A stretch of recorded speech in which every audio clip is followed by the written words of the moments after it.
Chapter 19, A Coming Together. Ragweed. Leaving Ragweed and Blinker to begin the cleanup, Clutch tore off on her skateboard to spread the news about the club. To each mouse she met, her message was clear. We're like making a cool new club, really sweet, know what I'm saying? But we need some dudes to set it straight, or whatever. Lugnut and Dipstick were the first mice, she informed. The two musicians reacted with great enthusiasm and promised to go to the abandoned bookstore immediately.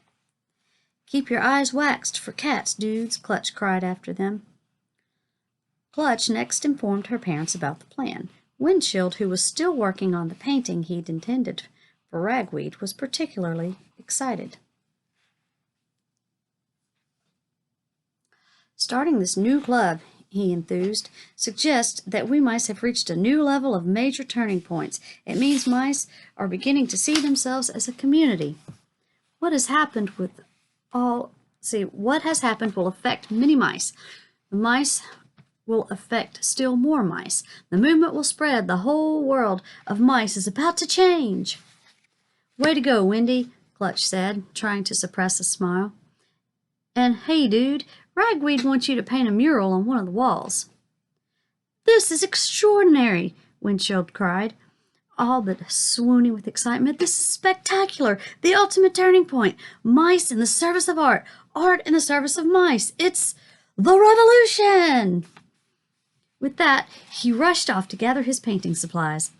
And Ma, Clutch said to Foglight, Ragweed particularly mentioned you, like he was hoping you would do a reading of your work at our opening. From my cheese of grass? Hey, whatever. Clutch, Foglight said somberly, you do understand. It's a very serious work. Whatever. Do you think your friends can appreciate it? Of course they can. Foglight blushed with pleasure. When will the opening take place? If we can scrub the place up, like in a few days. I would be honored, Foglight said with great dignity, but I do need to make some revisions. She hurried away to fetch her work. Oh, I just keep working on it. Even as Clutch continued to spread the news, Silversides, having left the girl's house behind her, was moving toward Mousetown. She had no particular plan of action in mind. Rather, she felt a random search might be productive. Maybe she would be lucky for once. The world owed her some good fortune. For hours, she slunk about Amperville, slipping silently from street to street. A cloud-shrouded moon made the world seem... Wait a minute. I skipped, y'all. Start that paragraph over.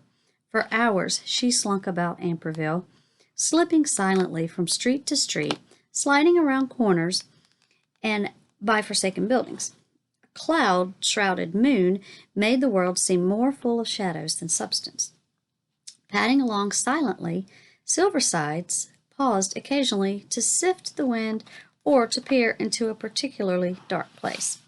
Suddenly, she caught a distinct whiff of fur, crumbs, cheese, and little paws. Mice! Their smell never failed to arouse her disgust and anger.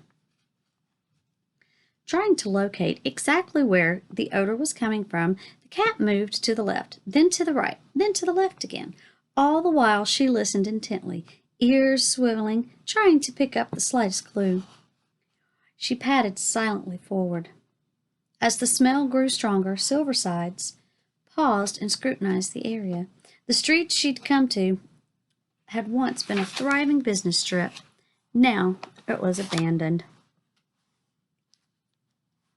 There was an empty grocery store, a stationery and toy shop, a restaurant, a bookstore, a pharmacy. All were in varying stages of decay. Not one revealed the slightest sign of life. Some had their front glass broken or cracked. A few lacked doors. It is storming here. I hope we don't lose power.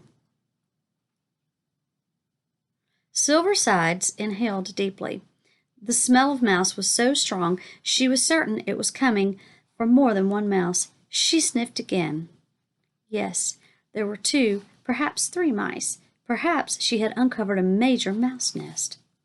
She examined the street in all directions, but still saw nothing suspicious. Leaping up upon a high windowsill, she achieved an excellent view of the entire street. There she crouched and waited. Half an hour her patience was rewarded. Along the far side of the street, against one of the deserted buildings, she detected movement. Something was creeping along close to the building. Silversides opened her eyes very wide and watched. She saw 2 mice moving along by starts and stops. Silversides was about to leap down and grab them when at the last moment she held herself back. Her instincts told her that there was more here than mere stink. She decided to watch the mice and see what happened. The 2 mice came to a stop in front of one of the deserted stores. Its name was painted on the window in once bright colors: The Last Independent Bookstore. Silversides heard the 2 mice squeaking to each other, but all she could make out was the phrase, "She said to leave our instruments home for now." The next moment she popped into a hole.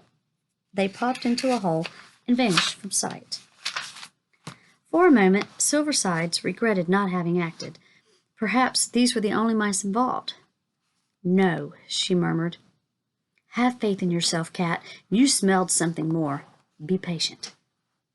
When 2 more mice appeared, Silversides had the satisfaction of knowing that she had made the right decision. These 2 new ones were hurrying along the base of a dark wall. One, a rather fat mouse, he was chattering with great excitement, so loudly Silversides caught some of the words. A whole new trend, a turning point, a revolution. We know who that was. The 2 mice paused before the bookstore door, then disappeared into the same hole the others had taken. My, Silversides murmured to herself. Something is happening here. Something big. She stretched her legs with anticipatory pleasure. As she waited and watched, more and more mice appeared and made their way into the store. They came by 1s, 2s, and 3s. Silversides watched them all with growing excitement. Then, for a long time, no more mice appeared. Silversides was content. If they go in, they'll come out, she told herself. Folding her front paws beneath her chest, she settled in for the wait.